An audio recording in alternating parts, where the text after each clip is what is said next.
සභාපතිතුමියනි, ගෞරවනීය ආරාධිතයනි, සම්භාවනීය නියෝජිතයනි, ලෝකේ ජාතීන් අතර සාධාරණ හා කල්පවතන සාමයක් ස්ථාපිත කිරීම සහ පවත්වාගෙන යාමේ උදාර අරමුණු පෙරදරි කරගෙන බිහි කළ මේ සුවිශේෂී සංවිධානයේ 80 වෙනි සැසිවාරයේ සභාපතිනිය ලෙස තේරීපත් වූ යුරෝපයේ හදවතේ පිහිටි අපූර්ව ජර්මනියේ අතිගරු අන්නලේනා බෙවබර්ග් මැතිණියට මා උණුසුම් සුභාශිංසන පිරිනමනවා. ඒ වගේම ලෝකයේම මවිතයට පත් කරන භූගෝලීය හා සංස්කෘතික විවිධත්වයක් ඇති කැමරෝන්ගේ අතිගරු ෆෙලෝමාන් යෑන් හිටපු සභාපතිතුමා ලබා දුන් නායකත්වය වෙනුවෙන් ශ්‍රී ලංකාව සිය ප්‍රශංසාව පිරිනැමීමට මේ අවස්ථාවක් කරගන්නවා. සාමීන් ප්‍රජාතන්ත්‍රවාදයෙන් පිරුණු ලස්සන ලෝකයක් වෙනුවෙන් දශක 8ක් පුරා අපකැප වූ සංවිධානයක බහුපාර්ශ්වික ගමන් මඟ සහ ඉදිරි අනාගතය පිළිබඳව සැලසුම් සකස් කරන මෙම සුවිශේෂී අවස්ථාවේදී ශ්‍රී ලංකාවේ ජනාධිපතිවරයා ලෙස පළමු වරට මෙම ගෞරවනීය සභාව ඇමතීමට ලැබීම පිළිබඳ ඉමහත් සතුටට පත් වෙනවා. ඔබ අප සෑම දෙනාම මේ ලෝකයේ විවිධ රටවල් නියෝජනය කරමින් පැමිණි ඒ රටවල ජනතාවගේ නියෝජිතයින් වෙනවා. මගේ රටවන ශ්‍රී ලංකාව මෙන්ම අනෙක් සෑම රටකමක් ජනතාව අප වෙත පවරා දුන්න ඓතිහාසික වගකීමක් අප සියලු දෙනාගේම උරහිස් මත පැවරී තිබෙනවා. අප ගනු ලබන සෑම තීන්දුවක්ම මේ ලෝකයේ කොතනක හෝ ජීවත් වෙන සෑම දෙනාටම බලපානවා. ඒ සියලු තීන්දුව සහ තීරණ ලෝකයේ අනාගත පැවැත්ම වෙනුවෙන් තීරණාත්මක මැදිහත් වීමක් කරනවා. මිනිස් ශිෂ්ටාචාරය ආරම්භ වූ දා සිට මේ දක්වා මුහුණ දෙන අතිශයින් බරපතල ඛේදවාචකයක් ලෙස දුප්පත්කම හඳුන්වා දෙන්න පුළුවන්. ඒ මහ ව්‍යසනයේ හේතු කොටගෙන නිර්මාණය වූ තවත් බරපතල ගැටලු කීපයක් අප ඉදිරියේ අන්ධකාර පීඩාවක් නිර්මාණය කොට තිබෙනවා. ඒ පිළිබඳ මේ සුවිශේෂී සමුළුවේ අවධානය යොමු කිරීම කළ යුතුම බවට මගේ හෘද සාක්ෂිය හඬනගා කියනවා. බොහෝ විට මේ සියල්ල ඔබේ හෘද සාක්ෂියටත් අඩු වැඩි වශයෙන් බලපෑම් කරනවා ඇතයි මා සිතනවා. සම්භාවනීය නියෝජිතයිනි, ලෝකේ බහුතරයක් රටවල් සියවස් ගණනාවක් තිස්සේ අත්විඳින නොනවතින සහ අතිශය වේදනාබර අරගලයේ ලෙස දුප්පත්කම හඳුන්වා දෙන්නට පුළුවන්කම තිබෙනවා. ඒ විවිධ මුහුණුවරින් එන බිහිසුණු සතුරෙක් වන අතර අප මේ සමුළුව රැස්ව සිටින මොහොතේ මාද ඇතුළු මේ සෑම නියෝජිතයෙකුම රටවල් වල අඩු වැඩි වශයෙන් සැලකිත දරුවන් පිරිසක් කුසගින්නේ සිටිනවා. සියලුම දරුවන්ට අධ්‍යාපන ලැබීමේ අයිතිය ජාත්‍යන්තර මානව හිමිකම් නීතිය මගින් සහතික කර ඇති සහ ආණ්ඩුක්‍රම ව්‍යවස්ථාව තුළ පිළිගත් මූලික මානව අයිතියක් වෙනවා. නමුත් නැතිබැරිකම දුප්පත්කම නිසා මේ අයිතිය උල්ලංඝනය වන ලක්ෂ සංඛ්‍යාත දරුවන් ලෝකේ පුරා සිටිනවා. තාක්ෂණයෙන් පිරිපුන්නේයි උදම් මනන ලෝකයක් පාසල් අහිමි දරුවන් සිටීම මොනතරම් අවාසනාවන්ත තත්වයක්ද. අධ්‍යාපනය යනු සෑම ශ්‍රේෂ්ඨ ජාතියක්ම ගොඩනගන අත්තිවාරම් වෙනවා. අනාගත ලෝකයේ පැවැත්ම තීරණය කරන ප්‍රධානම සාධකය වෙනවා. අධ්‍යාපනය සඳහා කරන ආයෝජනය ලෝකයේ ප්‍රගතිය උදෙසා කරන ආයෝජනයක් ලෙස අපි සලකනවා. බොහෝ සංවර්ධන වීම පවතින රටවල් වල දුප්පත්කමට මුහුණ දීමේ ප්‍රගතියට ණයබර අඛණ්ඩව බාධා කරනවා. සාමාන්‍යයෙන් අඩු ආදායම්ලාභී රටවල් සෞඛ්‍ය අධ්‍යාපන සේවා සඳහා ගෙවීමට වඩා දෙගුණයකටත් වඩා වැඩි අරමුදල් සුද්ධ පොලී ගෙවීම සඳහා වෙන් කරනවා. පුරවැසියන් වශයෙන් මෙන්ම රටවල් වශයෙන් ණය උගුල් වල හිර වී සිටිනවා. මේ තත්ත්වයේ සාධනීය විසඳුමක් අවශ්‍ය වෙනවා. තිරසාර සංවර්ධන සඳහා වූ 2000 න්‍යාය පත්‍රයේ කිසිවෙකු අතහැර නොවන බවටත් පළමුවෙම පිටුපසින් සිටින අය වෙත ළඟා වීමටත් පොරොන්දු වී තිබෙනවා. අද ලෝකේ පුරා මුහුණ දෙන විශාලතම ගෝලීය අභියෝගය දුප්පත්කම අවසන් කිරීමේ අභියෝගය බව තිරසාර සංවර්ධන සඳහා වූ 2000 න්‍යාය පත්‍රය හඳුනාගෙන තිබෙනවා. 1995 දී කෝපන්හෙග්දී පැවති සමාජ සංවර්ධනය සඳහා වූ ලෝක සමුළුවේදී ගත් තීරණාත්මක තීන්දුවක් ඔබේ අවධානයට යොමු කරනවා.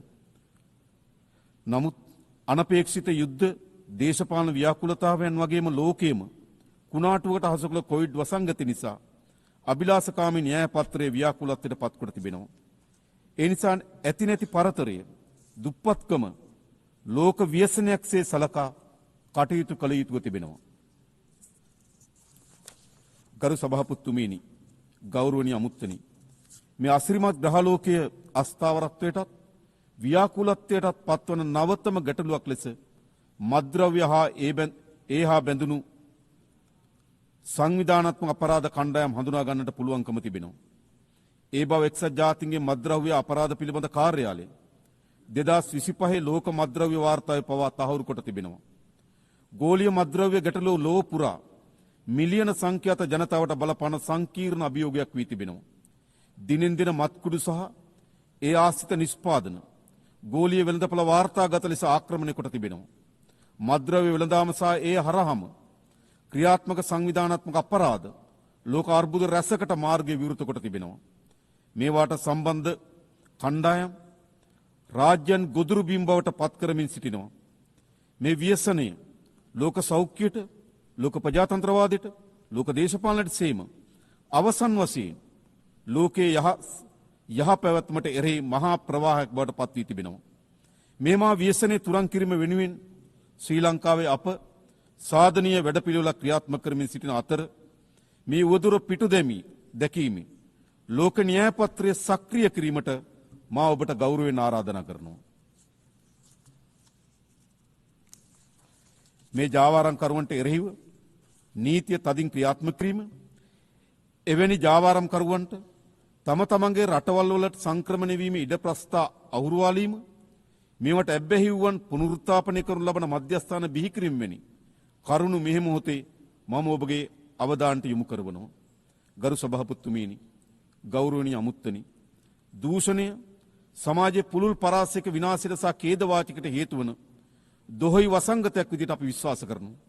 දූෂණය සංවර්ධනයට බාධාවක්, ප්‍රජාතන්ත්‍රවාදය සහ ලෝකයේ යහපැවැත්මට තීරණාත්මක තර්ජනයක් සහ දුප්පත්කමට හේතුවක් වන බව අපේ ස්ථාවර වෙනවා. දූෂණයට එරෙහි සටන භයානකයි.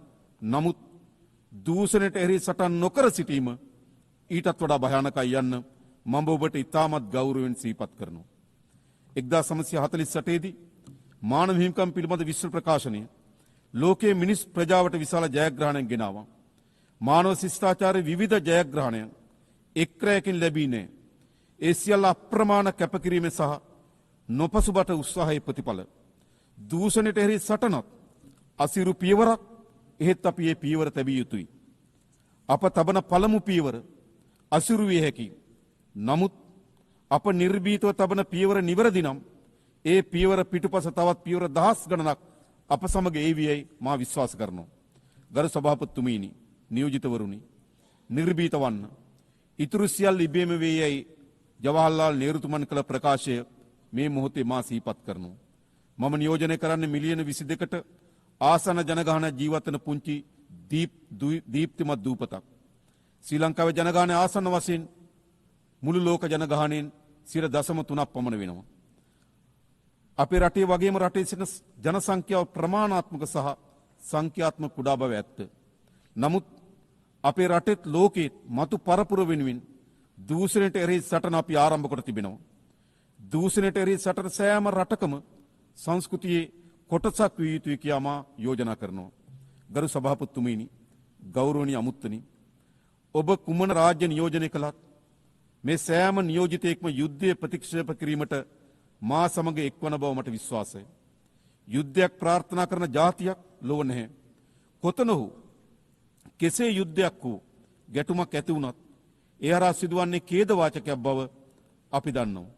මේ මොහොතේ පවා ඒ ඛේදවාචකයේ වේදනාව ලෝකේ බොහෝ තැන්වල අත්විඳිමින් ඉන්නවා.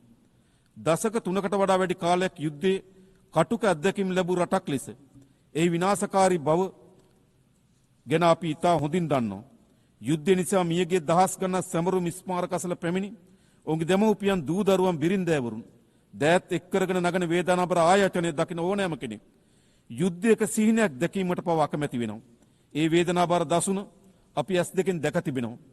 ගැටුම් නිසා මිනිසුන්ට විඳින්න සිදුවී ඇති දුක් පෙර නොවිරු මට්ටමට ළඟා වී තිබුණත් බොහෝ විට ජාත්‍යන්තර ප්‍රජාව මිලියන ගණනකගේ දුක් වේදනා අවසන් කිරීමට අපෝසත් වූ හුදු නරඹන්නෙකු බවට පත් වී තිබෙනවා. දරුවන්ගේ සහ අහිංසක සිවිල් වැසියන්ගේ ජීවිත එහාට මෙහාට පහර වදිමින පාපන්දෝ බවට පත් කිරීම අවස්ථාවාදී බල දේශපාලන ඛේදවාචකයක් වී තිබෙනවා. තමන්ගේ බලය වැඩි කර ගැනීමට තවත් කිසියෙකුට ජීවිතවලට බලපෑම් කිරීම සහ පීඩා කිරීමට කිසියෙකුට අයිතියක් නැහැ. පාලකයන් කළ යුත්තේ ජීවිත ආරක්ෂා කිරීම මිස ජීවිත විනාශ කිරීම නොවේ. ගාසා තීරයේ අඛණ්ඩව සිදුවන බිහිසුණු ව්‍යසනය අපගේ දැඩි කනස්සලට හේතු වී තිබෙනවා. විශේෂම ගාසා තීරයේ වේදනාබර ඛේදනීය එලිමහන් සිර කඳුරක් වී තිබෙනවා. අහිංසක දරුවන්ගේ සහ සිවිල් වැසියන්ගේ විලාපය රැව් පිළිරැව් දෙනවා. එක්සත් ජාතීන්ගේ සංවිධානය සහ අනිකුත් සියලු පාර්ශ්වයන්ගේ එකඟතාවය මත දෙපාර්ශ්වයේ කඩිනමින් සටන් විරාමයකට යොමු වීමත් බාධාවකින් තොරව සියලු මානසික ආධාර යොමු කිරීමත් සියලු පාර්ශ්වයන්ගේ ප්‍රාණපකරුවන් නිදහස් කිරීමත් පිළිබඳ අපි හඬ නගනවා. මෙහි බීසුණු ඝාතන අවසන් කිරීම උදෙසා අපි දැඩිව බලපෑම් කළ යුතුව තිබෙනවා. පලස්තීන ජනතාවට රාජ්‍ය සඳහා ඇති අහිමි කළ නොහැකි අයිතිය අපි පිළිගන්නවා. ඒ වගේම ඊශ්‍රායල සහ පලස්තීන ජනතාව යන දෙපිරිසෙගේම නීත්‍යානුකූල ආරක්ෂක මානව ගැටලු හඳුනා ගත යුතු තිබෙනවා. 1967 දේශ සීමා මත පදනම්ව රාජ්‍යන් දෙකක් එකිනෙකට යාබද පැවතීම පදනම සපේන එක්සත් ජාතීන්ගේ යෝජනාවලට අනුකූලව සාධාරණ ස්ථීර විසඳුමක් වෙනුවෙන් එක්විය යුතුව තිබෙනවා. නිරර්ථක යුද්ධයක් හේතුවෙන් මිලියන ගණනක් ලෝකවාසීන්ගේ දුක් වේදනා ඉදිරිපිට හුදු නරඹන්නක බවට පත් වී සිටීම අවසන් කළ යුතු තීරණාත්මක මොහොතකට අප එළඹ තිබෙනවා. මිනිස් සංහතිය තුළ ලෝකයේ පීඩාවට පත්කන යුද්ධ ගැටුම් වලට උමුතු ආගමික අන්තවාදයට සහ ජාතිවාදයට බරපතල ලෙස හේතු වී තිබෙනවා. වහල්භාවයේ අහෝසි කර සියවසක් ඉක්ම ගොස් ඇතත් වර්ගවාදයේ විස තවමත් තැන තැන තිබෙන බව නැවත නැවත සිහිපත් කළ යුතුයි. අන්තවාදී සහ ජාතිවාදී අදහස් මාරාන්තික වසංගත රෝග තරමටම සාහසික වී තිබෙනවා. හාස්‍යයට සහ විමතියට කරුණවන්නේ මෙතරම් ඉදිරිගාමී ලෝකයක් තුළ පවා මේ ජාතිවාදී වර්ගවාදී ගෝසාවන් තව දුරටත් අලුයට ගිනි පුපුරුමෙන් ඉතිරිව තිබීමයි. එහි බීසුණු තත්ත්වය වන්නේ ඉතාමත් තීරණාත්මක ලෙස විශ්වයේ යහ පැවැත්මට එරෙහිව අවස්ථාවාදී ලෙස ගිනි පුපුරු විටින් විට මහා ගිනි ජාලාව බවට පත් කිරීමයි. ආයුධ මගින් ප්‍රශ්න විසඳ ගන්නා වෙනුවට මානව ශිෂ්ටත්වයේ වටිනාකම වලින් ප්‍රශ්න විසඳා ගැනීමේ හැකියාව වෙත අපි අවතීර්ණ වී යුතු තිබෙනවා. මිලියන ගණනක් දරුවන් කුසගෙන්නේ මේ යන ලෝකයක අපි බිලියන ගණනින් ආයුධ වෙනුවෙන් වීදම් කරනවා. නිසි සෞඛ්‍ය පාසුකම් නොමැති කෝටි ගණන් ජනතාව මරණය මවත තෝරා ගන්නා විට නිරන්තක යුද්ධය වෙනුවෙන් ප්‍රකෝටි ගණන් වියදම් කරනවා. අධ්‍යාපන නැමැති පියාපත් ලබන්නට බැරිව ලක්ෂ ගණන් දරුවන් සුසුමෙල්ල විට භූමියන් ආක්‍රමණය කරන්නට මිලියන ගණන් වියදම් කරනවා. ඇත්ත වශයෙන්ම මේ ලෝකයේ සෑම බිම් අඟලක්ම සාමයේ ජනාවාස බවට පත් කළ හැකි නම් ඒ ලෝකයේ ආශ්චර්යමත් ලෝකයක් බවට පත් වෙන බව ඒකාන්තයෙන්ම අපි විශ්වාස කරනවා. මේ සමුළුවට එක්ව අපි සියලු දෙනා ලෝක සාම ජනාවාස බිහි කරන උදාර සාම වන්දනා කරුවන් බවට පත් වීම කියා මා යෝජනා කරනවා. ගෞරවනීය ආරාධනා අමුත්තනි, ඓතිහාසික මැතිවරණ ශ්‍රී ලාංකික ජනතාව සියවස් ගණනක් දුටු සිහිනයක් වෙනුවෙන් තීන්දුවක් ගත් බව මම ඔබට සිහිපත් කරනවා. එයින් බිහි ව්‍යවස්ථාදායක විවිධත්වයකින් සහ විචිත්‍රත්වයකින් යුක්ත වුණා. එක් අතකින් රටේ සමස්ත ජනතාව ආණ්ඩුව පිළිබඳ දැවැන්ත විශ්වාසයක් තිබුවා. තව අතකින් දුෂ්‍යාබාධ පාර්ලිමේන්තු මන්ත්‍රීවරු ඇතුළු කාන්තා සහ සෙසු ජාතීන්ගේ නියෝජනයේ ඓතිහාසික ලියාමක් නිර්මාණය කළා. පාර්ලිමේන්තුව තුළ පෙන්눔 කරන මෙම විවිධත්වය ශ්‍රී ලංකාවේ පාලන තන්ත්‍රය තුළ ජනමාර්ගික විවිධත්වය සහතික කරනවා වගේම සියලු පුරවැසියන්ට සමාන අයිතිවාසිකම් සහ අවස්ථාවන් ලබා දීම සඳහා අප තුළ ඇති කැපවීම නැවත බලගන්නු ලබනවා. ඒ වගේම මහජන නියෝජනයන් යනු මහජනතාව වෙනුවෙන් සේවය කරන්නන් මිස අනිසි වරප්‍රසාද ලබන්නන් නොවන බව අපි ආදර්ශයක් ලබා දී තිබෙනවා. ජනතා නියෝජිතයන්ගේ වගකීම් වීත්ති රට හා ජනතාව සංවර්ධනය කිරීම මිස පෞද්ගලිකව තමන් සංවර්ධනය වීම නොවන බව අප විශ්වාස කරනවා. සභාපතිතුමීනි, සම්භාවිනී අමුත්තනි, අන්ධකාරය වෙනුවට ආලෝකයේ මාවත තෝරාගත් අපේ රටේ ජනතාව පොහොසත් රටක් ලස්සන ජීවිතයක් සඳහා වූ ප්‍රායෝගික දැක්මට ජනතා ආශිර්වාද ලබා දී තිබෙනවා. මෙම ඓතිහාසික ජයග්‍රහණය මල්පල ගැන්වීම සඳහා දූෂණයෙන් තොර සදාචාරාත්මක පාලනය, දුප්පත්කම තුරන් කිරීම, ඩිජිටල් කරණය සහ පිරිසුදු රටක් යන ප්‍රධාන අංශකරේ අපේ අවධානය යොමු කර තිබෙනවා. ඊට සමගාමීව අධ්‍යාපනය සහ සෞඛ්‍ය කරේ අපි දැඩි අවධානය යොමු කර තිබෙනවා. ඒ සියල්ල පියවරෙන් පියවර අප ජය ගනිමින් සිටිනවා. වර්තමානයේ ඩිජිටල් ප්‍රජාතන්ත්‍රවාදී අපගේ නව ඉලක්කය ලෝක ඉදිරියේ අති අභියෝගය වන්නේ සෑම පුද්ගලයෙකුටම සහ සෑම රාජ්‍යයකටම ඩිජිටල් යුගයේ අවස්ථාවන්ට ප්‍රවේශ වීම හැකි බවට සහතික වීමයි. අප සාර්ථක වූහොත් තාක්ෂණයට ප්‍රවේශ වීම ඉඩ ප්‍රස්ථා විවර වීම, සංවර්ධන වේගවත් වීම සහ පාලන ශක්තිමත් වීම වැළැක්විය නොහැකි වෙනවා. නමුත් එසේ කිරීමට අප අසමත් වුවොත් තාක්ෂණය අසමානතාවය, අනාරක්ෂිතභාවය සහ අයුක්තිය ඇතිවීමට තුඩු දෙන තවත් බලවේගයක් වන බව අප විශ්වාස කරනවා. ඩිජිටල් මෙවලම් වෙත ප්‍රවේශ වීම හැකිය නොහැකි රාජ්‍යයන් අතර ඩිජිටල් පරතරය පැහැදිලිව පවතිනවා. කෘත්‍රිම බුද්ධිය සම්බන්ධයෙන් ඊටත් වඩා ඔබට විහිදුණු පරතරයක් මතුවෙමින් තිබෙනවා. ශ්‍රී ලංකාව ඇතුළු දකුණු ආසියාවේ බොහෝ රටවල් මෙන්ම ලෝක පුරා තවත් බොහෝ රටවල් සංවර්ධනයේ මෙවලමක් ලෙස කෘත්‍රිම බුද්ධිය භාවිතා කිරීමට යටිතල පාසුකම් අවම වීම බලපාලා තිබෙනවා. ගෞරවනීය සභාපතිතුමිනි, ආරාධිතයිනි, අප නව ලෝකයක්, බොහෝ යාපත් ලෝකයක්, මිනිසාගේ සදාකාලික ගෞරවයට ගරු කරන ලෝකයක් ගොඩනගා ගත යුතුයි. මෙම සමුළුවේ සමාජිකයන් වන ඔබ වඩා හොඳ ලෝකයක් නිර්මාණය කරන ගෘහ නිර්මාණ ශිල්පීන් විය යුතුයි. අපගේ අනාගතය ඔබේ අතේ යනුවෙන් 1945 එක්සත් ජාතීන්ගේ සංවිධාන පිහිටීමේ ප්‍රඥප්ති අත්සන් කිරීමට සමගාමීව ඇමරිකන් ජනපති හැරි ට්‍රූමන් කළ ප්‍රකාශය සිහිපත් වෙනවා. අප ක්‍රියා කළ යුත්තේ බියෙන් හෝ බැඳීමකට යටත් නොව බලාපොරොත්තු පෙරදැරිවයි. වඩා යහපත් ලෝකයක් උදා කරගත හැකි මෙන්ම ඒ වඩා සමීපයේ යන අපේක්ෂාව පෙරදැරි කරගෙනයි. ව්‍යසනයට ලෝකයේ රැගෙන යනව වෙනුවට මතු පරපුරට සුරක්ෂිත ලෝකයක් බිහි කිරීමට හදවතට එකඟව අප කැප වූ පරපුරක් ලෙස මෙම සමුළුවේදී අධිෂ්ඨාන කරගනිමු. අවසාන වශයෙන් මට මගේ රට ගැන අපේක්ෂාවේ සීනයක් තිබෙනවා. ඔබට ඔබේ රටවල් ගැන අපේක්ෂාවේ සීනයක් තිබෙනවා.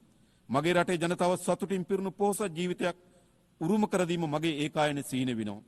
ඔබේ රටවල ජනතාවටත් එවැනි ජීවිතයක් උරුම කර දීම ඔබේ සීනේ බව මා විශ්වාස කරනවා. ඒ සියලු සීන වෙනුවෙන් අප යා යුත්තේ එකිනෙකා පරාය යන ගමනක් වෙනුවට එකිනෙකා අත්වල බැඳගත් ගමන බව අප විශ්වාස කරනවා.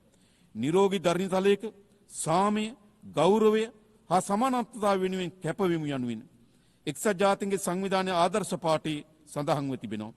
ඒ ලෝකයේ සැබෑවට පිළිසකර කරන්නන් වෙමු කියා මා ඔබට ගෞරවයෙන් ආරාධනා කරනවා. බෙහෙවින්ම ස්තුතියි.